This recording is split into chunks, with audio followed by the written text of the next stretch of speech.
Thank you for being here. I want to start this off by asking you to write. I don't know whether you've got a pad and paper to hand, but if you have, brilliant.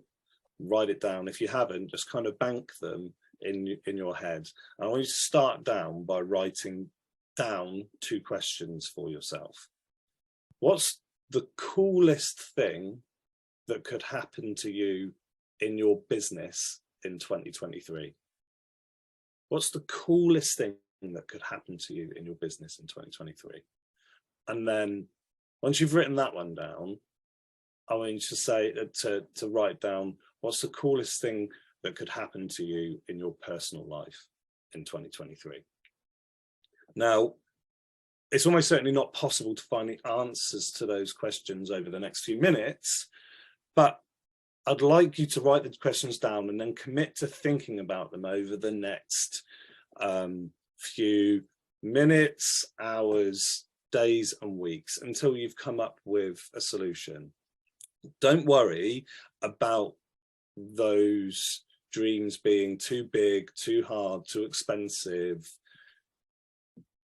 Just think about the coolest thing that could happen. And then once you've done that, write them down and commit to looking at them every day. And this is the key. Commit to looking at them every day. And the reason that it works, I haven't got time to go into it in much detail, but if you research the reticular activating system, it's a part of your brain that basically is there to help you focus on the things that you want to achieve. And it's been scientifically proven to help people get what they want if you can activate your reticular activating system. And Charlotte and I were talking earlier on in our group, and I asked her, these 23 goals of 23, where are they? Where are you putting them? And at the moment they're just on a piece of paper, and she said that they will go on her pin board, and that will absolutely help her activate her reticular activating system. She will look at them often, and she's much more likely to achieve them than if she didn't put them down. So last year, about this time of year, a little bit before, I was doing some research, and I established that 49 out of 50 businesses hadn't written down a business plan. And I was pretty shocked, because those of you who know me will know I did a business degree, and I always was taught that perfect planning prevents piss poor performance. And my early business plans were all pages and pages and pages of text and graphics and financial projections and all of that sort of stuff. But the thing that happened over time with those early business plans was, and I think that we can all probably relate to this, that they ended up in drawers and I didn't look at them. And there's a really famous quote by Mike Tyson who says that everyone's got a plan until they get punched in the face. And I think that's the reality of it, right? The moment the plan is conceived, the battlefield changes. Your competitors aren't going to be looking at your plan, and neither are your customers. So, you know, they're not playing to the same plan, and it's an inevitability of life that, you know, best laid plans don't necessarily work out as they should. But here's the thing about planning. For every 1 minute that you spend doing it, you'll save 10 minutes in its implementation. What the active planning does is it gives you clarity and focus, which are probably the 2 single most important determinants of your success or failure. Warren Buffett and Bill Gates, very close friends, and literally, I think pretty much the 2 most successful people on the planet now. Now Elon's stock has gone up the Swanee.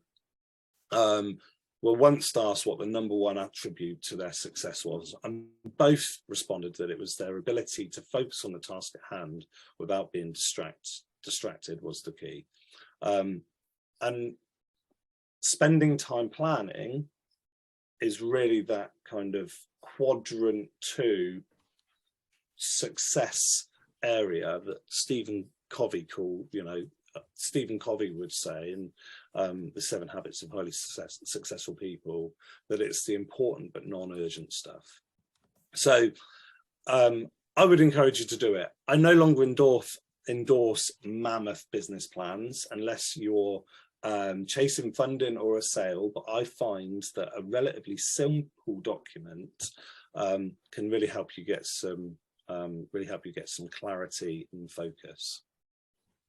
So what should you plan?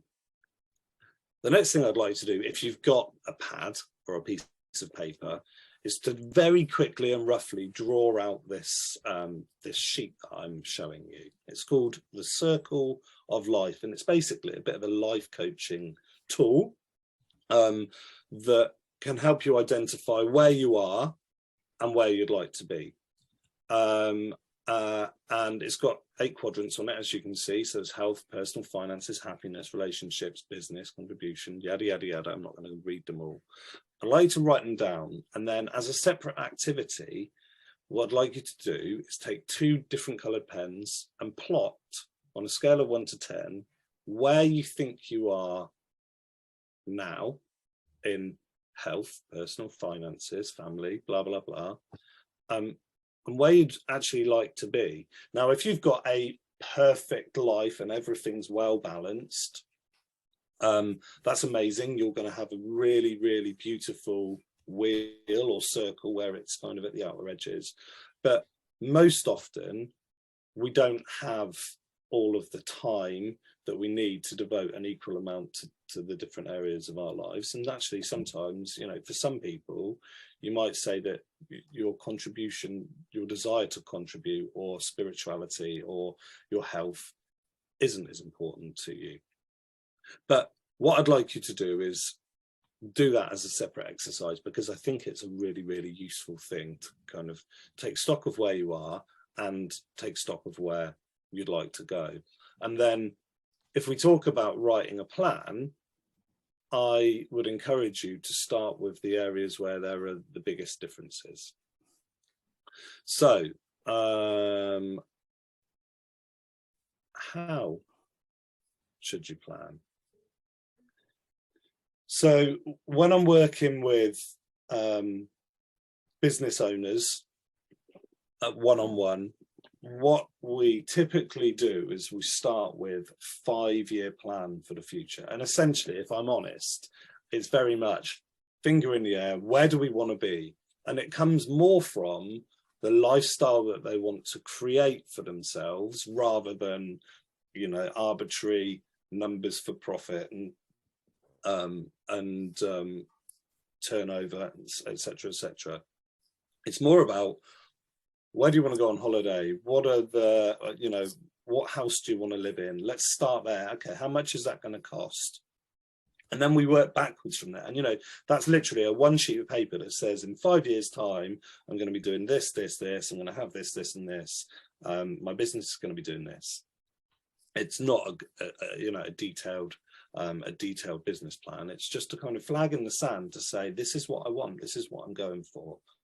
And then we work backwards through there, and we next create a 1-year plan. Because if you want to get here in 5 years, you've got to go through this point here. So from wherever you're starting from, it's really useful to go from where I am today. In 1 year, I want to be here. So to get there, I need to go here. And again, it's a very simple 1-year plan that talks about the money that you want to be making, number of customers you want to have, that sort of stuff. But importantly, for any of those of you who've done Power of Dreams, you'll know that I endorse business and life balanced. And I think it's really important that you set some targets for health and enjoyment, fun, and those sorts of things. Again, 1 page. And then from there, the next plan, and the plan that I'm going to talk to you about in a bit more detail, is a 90-day plan. Because a 1-year plan, it's too distant. As to go from here to there, it's a big step. But if you go from here, so from here to here, on your way to here, that's a little bit more easy. So once you know that you want to improve revenues by X, get a few new customers, you can then start thinking about what you need to do over the shorter term, 3 months, to take you on that journey to get there. And that's what I'm going to talk to you about next. So I've started in the last quarter using a document called the 1-3-5 plan. And essentially it stands for 1 goal, 3 strategies, 5 activities. So for every goal that you set for yourself, what are the 3 strategies that are going to give you the best result? And then what are the 5 actions for each of those strategies that are going to lead you towards the promised land of the goal that you want to set? So vision. If I was a betting man, I would wager that the majority of people on this call don't have a really clearly defined vision, mission, values, and a written down statement of what their business looks like when it's finished.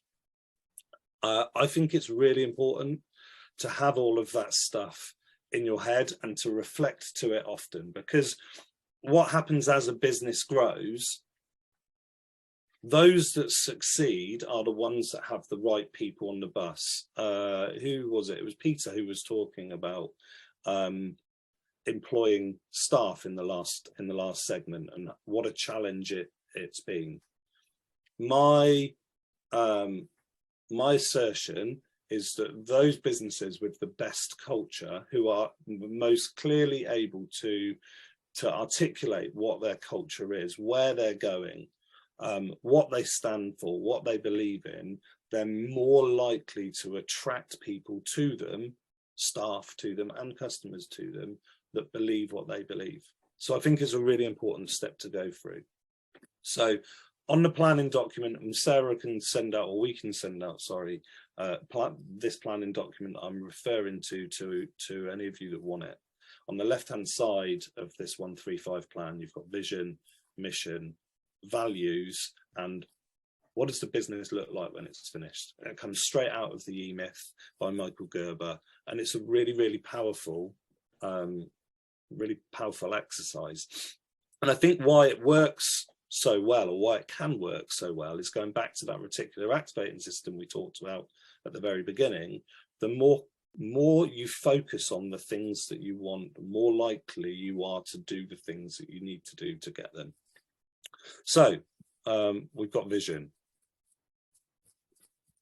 The next thing that we need to think about are setting some goals. So if you know that your goal is to do X number of turnover or profit or customers or whatever it is over the next year, you break that down and you go, okay, so I need to be here in 3 months' time. It's really simple, right?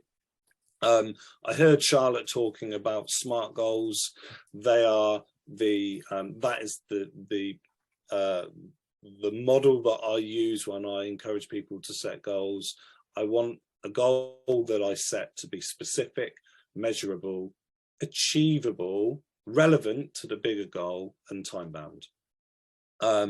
And what I've done for you is I've shared with you one of the goals that is actually on my my 90-day plan. So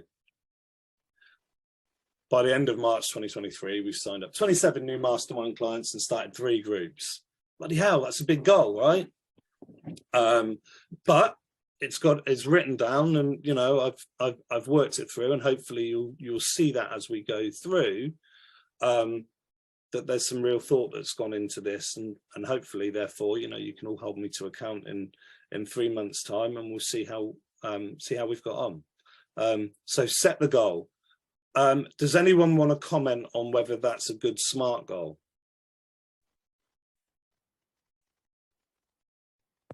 You had R as relevant, and I know that the R can also be realistic. Yeah, I think that's so that would be my comment. Is it realistic? Because as somebody who used to do a lot of performance review training, we used to use SMART goals. Yeah. And the kind of number one fail is that it wasn't a realistic setting goal. too lofty goals. Yeah. Yeah. So I used to use realistic until someone pointed out that realistic is the same as achievable. Or close enough to it to go, okay, does achievable mean realistic? I completely get your point. And it is lofty. We're almost there with the first of those three groups. But going back to what, again, going back to something that Charlotte said earlier on, right? She said, I've got 23 goals for 2023, or 23 things that I'd like to do in 2023. If I do 15, I'm going to be really happy. If I set a goal for 3 and I get 2, but I've been working towards 3 and I've got 1 in the pipeline, then I feel like I'm in a better place than if I just played it safe and said I want to launch. And the other thing is, as long as they're stretch. Exactly, and right? only the individual knows, because if it isn't a stretch, then why is it a goal? Exactly. And this is going to stretch us. But you know, we'll see. So moving on, after we've set some goals,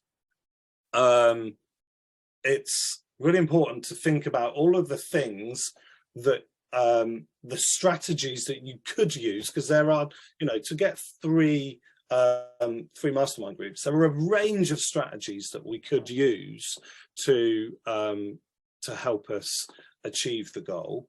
And I will share what I've said are the strategies that I'm going to use to achieve that goal next. So one of the strategies is I've increased our marketing to generate a minimum 200 leads. That's punchy, you know, but it's a strategy. I spent time every day selling. That's another strategy, and then developed a better strategic partnership and referral strategy that delivers 10 new opportunities. Now, my feeling is that that one's a key one, because what I know is those referrals that come in convert at a higher rate than the 200 leads that we generate through other means. So 1 goal, 3 new groups, 3 strategies, some marketing activity, some sales activity, and then a piece alone about referrals. And then finally, once I've done that, I then look to create a bunch of actions off the back of the strategies. Now, if you ask me, in my opinion, this is the most important part of achieving the goal. And this is the thing that 9 times out of 10 doesn't get enough thought.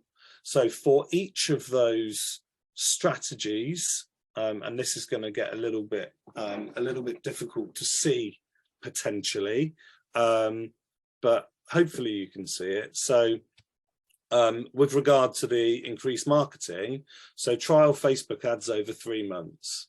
I think probably what I could have done here is been a little bit more specific about what I would like that to achieve and how that then feeds into the 200 leads. As it is, we've been doing that over Christmas, and I think we've generated about 50 already. Is that right, Seth? About 50 since about 50 new leads. Now, Christmas Eve.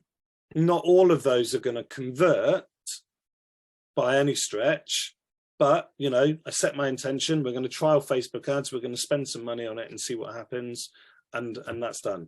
2 networking events a week that aren't ours should generate me some. And the way that I would and should make this more specific is to say, to achieve what?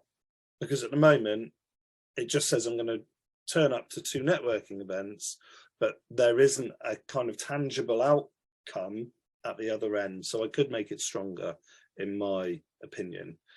2,000 people get cold emails, LinkedIn messages to 500, and send cards to any new people that come to networking in. So when I look at that list, if I do those things, if I do those 5 actions, can I say with my hand on my heart, I should be able to generate 200 new leads for our business? And I think the answer is yes. I think I can do that if I do the actions. Does anyone want to agree or disagree? When you have those actions and for yourself, you said, oh, I think I can achieve those things. Have you got past experience that is achievable? You say, I think. So is that all? So it's a really good point. And Dan, to be honest with you, to this point, we've never had to spend any money really on advertising. But where we're at is we're at a point where our network hasn't grown enough to facilitate. Yeah, it hasn't grown enough to facilitate the growth of the business. And there's the famous Marshall Goldsmith quote, right, which talks about what got you here won't get you there. What, you know, so we've got to do some stuff differently. And the honest answer is, got no bloody clue. I've got no clue whether it's going to work or not. But what I've got, of all of the things that I could do, and I've got a longer list of things that I could do for marketing, no clue whether it's going to work or not, but you've got to try. Why don't you, Pete, why don't you in 3 months' time or 90 days actually do another talk and talk us how it's gone? That's a really good shout. Yeah, it's a really, even if it's just a little update, that's a really good shout. I like that. That is the ultimate way to hold me accountable, Absolutely. Christy. Love Yeah. it. I'm on your back, mate. That's it. All right. I don't know whether we can fit me into the diary, to be honest. Yeah, we'll take that offline. Yeah, Matt, I'm sure we can figure out a way. Oh, yeah, definitely. But, you know, so I don't know what's what, but I think it might be a really useful thing for, you know, for everyone, actually, because I know that we're like, you know, with the exception of, you know, maybe Daniel and a few others who really spend a lot of money on advertising, we're kind of going through this journey. So anyway, that's the creating actions part off the back of it, but actions aren't enough, right? What you then need to do is set yourself goals and targets. And Gail, you might come back to me in a second and go, there's no way you're going to do this. And do you know what? You might be right. But here's what I've got for my goals and targets. So I've set myself a bunch of key performance indicators, and then I've given myself a bunch of targets that I need to achieve. And, you know, it would just be a kind of weekly, you know, these will go into my weekly focus sheet, and then I'll kind of tick them off and you know, have a kind of rolling sum at the end. So leads generated. I don't know whether anyone has spotted the error that I've just spotted, but if I only generate 50 leads per quarter, I'm not going to get 200 leads per quarter. So I need to change that to 500 leads. Events visited, 24 per week. Emails sent, 125 per week. LinkedIn messages per week. And, you know, you can see these are all of the things that I need to do. The bit that I haven't done, and I think the bit that is slightly easier for me and us, is I'm not accountable for all of these actions. The last column on our sheet is who's going to actually do it. And some of this stuff, it's all about Laura, and some of this stuff is all about Sarah. But what, you know, and for those of you who have got staff, or team members, I should say, rather than staff, or VAs, it's about how can you outsource and leverage so that you can do more with your time? Because I can't do all of this stuff on my own. That is a fact. So yeah, there we go. That's how I set goals and how I'm going to have my team hold me accountable at the end. It would be remiss of me in a goals and planning workshop to not talk about Power of Dreams as I wrap up. This is the part of my my job that I love more than anything else. Running this workshop it gives me more goosebumps than anything else that I do. And I'm doing it for charity. I'm doing it for Action for Children. The last time we ran this workshop, we charged 125 quid and we got 12 people in the room, and I made a nice bit of profit. And this time I'm doing it for 40 quid because I want a few more people to be able to come and do it, because I think it can be life-changing. It's on Friday, 24th of Feb, 9 till 1 in Oxfordshire. We have had people learn new languages. We've had people do marathons and 3 peaks. We've had people take up hobbies that they dropped when they were kids. We've had people move counties. We've had people go on dream holidays. Honestly, this is an amazing workshop, and I hope people decide to get involved. If any of you would like any help with your planning, I'd be delighted to help in any way that I can. And thank you for listening to me this morning. Thank you very much. Right.